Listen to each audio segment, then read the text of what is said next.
Live from New York, it's Friday Night Live. Are you sure it's Friday? It's, I don't know, it's something live.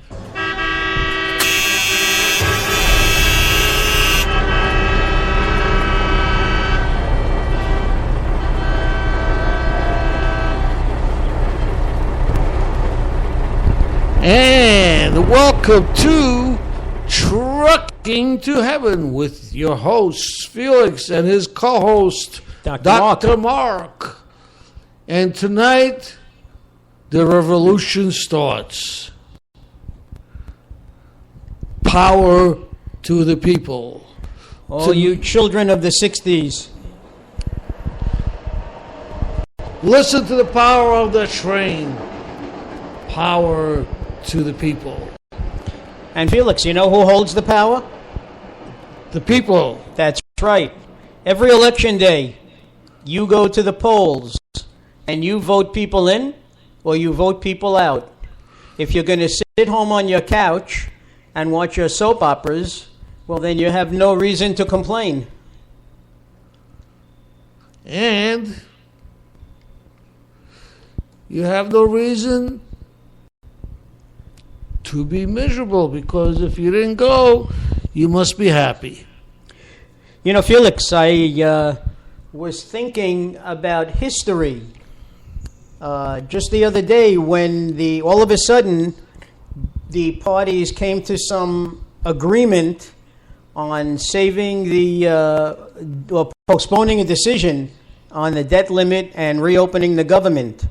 It reminded me of Neville Chamberlain, the Prime Minister of England, who just prior to World War II came back waving a piece of paper with Chancellor Hitler's signature on it.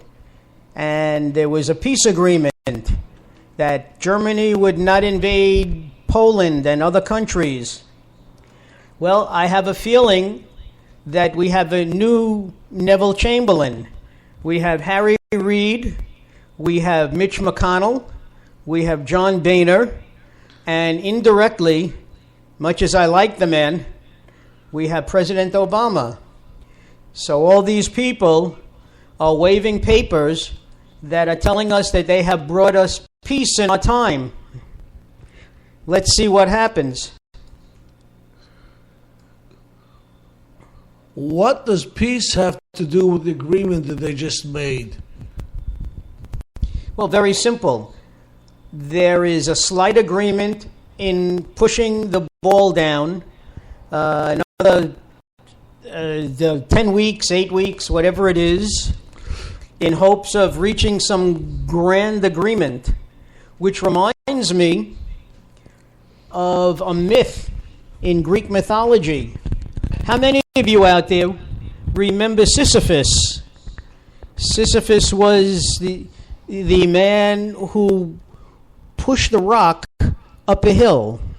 And every time he just got to the top, the ball would roll down again, and he would have to start all over. Well, that, I think, best describes our Congress. Every time they think they're on the verge of an agreement, all of a sudden, that ball rolls down the hill, and they have to start all over again. And I can only think of one group of people to blame for that. I think that the Republican Party did themselves a very bad turn when they elected these neoconservatives from the Tea Party who are literally holding the country hostage. And that's why, as our tagline for the show, it's power to the people. If you don't want these people, vote them the hell out. 2014 is 13 months away. Vote them the hell out. Put people in there who feel how you do. And that means everybody has to move a little bit to the center, because that's how we've always governed this country. You know, I consider myself a progressive, But the bottom line is, if sacrifices have to be made, if it's for the betterment of our country, well, and that's what we have to do. You know, Mark, you know what I have to say?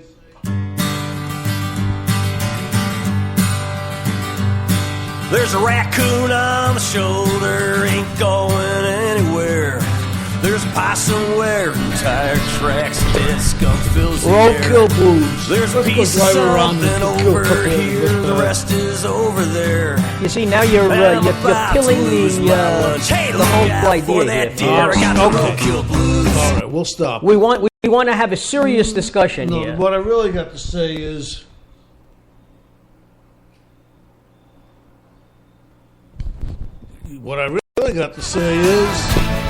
people have the power.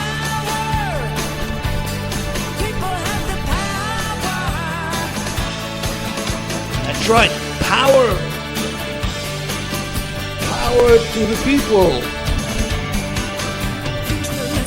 Power to the people. For those of you unfamiliar, that was Patti Smith singing "People Have the Power, Power to the People." I thank my sister Tina for sending us the title of this song so that we can add it to our show.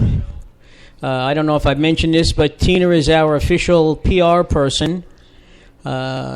She likes to put things on Facebook, and she tells everybody to tune in on us. Speaking of tuning in, we have been remiss, Felix. Absolutely. What have we forgotten? You got to be kidding. We didn't give a phone number yet. That's right. We are at area code 516-665-1860. Or you can Skype us at Trucking to Heaven. We want to know if you're going to join the coffee party with us. Let's start that grassroots movement going. Or that cup of coffee party going. That's it. That's right. The coffee party. Every time you have your morning coffee, your afternoon coffee, your evening coffee, we want you to think of us and remember that you have the power. You go to vote. Don't let anyone speak for you who doesn't feel the way you do. It's true, and you don't have to vote for a Democrat. You don't have to vote necessarily for a Republican or independent. Vote somebody that hits it home. The one that you just know in his heart, he's looking to help the people. You can tell the politicians that are there for themselves, not for you. Vote for the politician that's there for you. Vote for the one that's going to tell you that if we're going to have a plan like Obamacare, that the Senate and the Congress should also, they're exempt from it. So they really don't care what it brings. Abolish it, don't abolish it. Tea Party, what do they care? They've got a great medical plan. No matter what happens, they have a medical plan. Democrats, no matter what happens, they have a great... Get rid of that. Make them part of the people. Make them equal to us. Felix, I said it before on prior shows. The Tea Party wants less government. Okay, as little government as possible. Well, we all travel to work either by transit or in a car. And when you're driving between summer and winter, those roads buckle. Okay? If you didn't have the Department of Transportation or Public Works, who's going to fix those roads? We always see these signs that say your tax dollars at work. Now, granted, many times we see the people just standing around, but the bottom line is that some of them do work, okay? Let's be honest. And what they're doing is they're repaving our streets, okay? Mark, that's all fine and dandy, but there is definitely a lot of waste in the government too. and there's room for compromise. We are just spending way too much money. And running a business, you cannot run a business and keep... All we're doing is we're not even able to pay our interest, basically. We have to take loans out to be able to pay interest on our other loans. Where is that? What kind of fiscal policy is that? Well, I'm looking at Time Magazine from October 14th, talking about the debt ceiling showdown. I know that in a prior show I mentioned this, but I think we had a computer glitch and it was not broadcast. But the first question is, what is the debt ceiling? And it says here the debt ceiling is a cap on the amount of money Congress has authorized the federal government to borrow. Once the limit is reached, Congress cannot borrow any further, impeding its ability to pay the bills that it has rung up. Now, right now, our debt ceiling is somewhere between about $16.7 trillion. Is it ever going to be paid up? No. We've been passing this and pushing this down the road like poor old Sisyphus pushing that rock up a hill. Well, Mark, you have to start somewhere.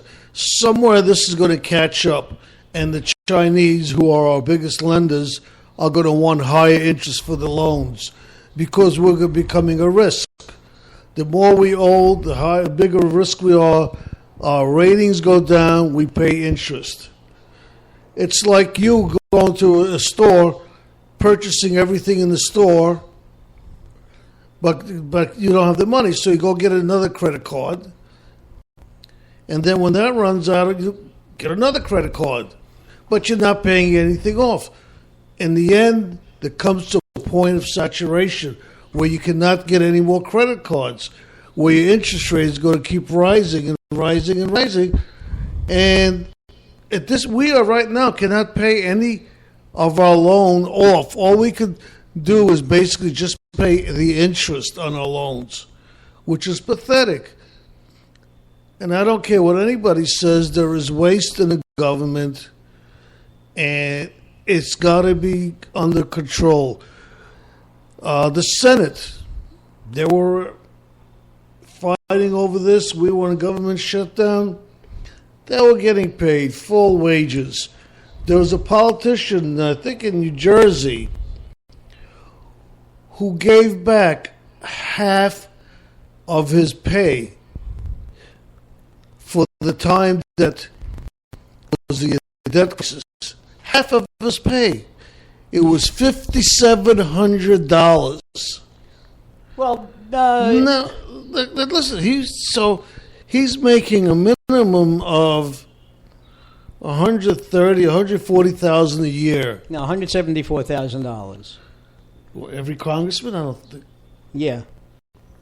I do believe it's set at a maximum of $174,000. That's maximum. I'm talking about when they start. I have no idea. Anyway, this gentleman wrote a check out to the federal government, and he said, I want to apply this to our federal debt. It's only $5,700. One, this guy's showing that at least he's got some morals. I don't know his name. I know he's got character. And last thing, he's overpaid.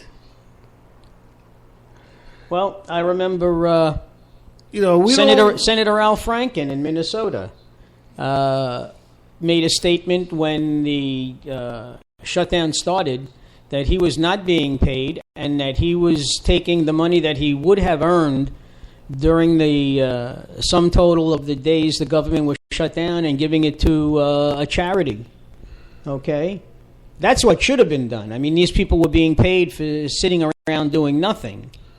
And then the people who were laid off are collecting unemployment, and the government said they're going to pay them back all their back wages.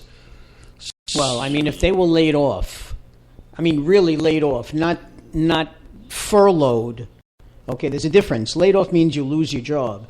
Being furloughed simply means, and I remember this because this is how the Board of Education screwed me back in 1976.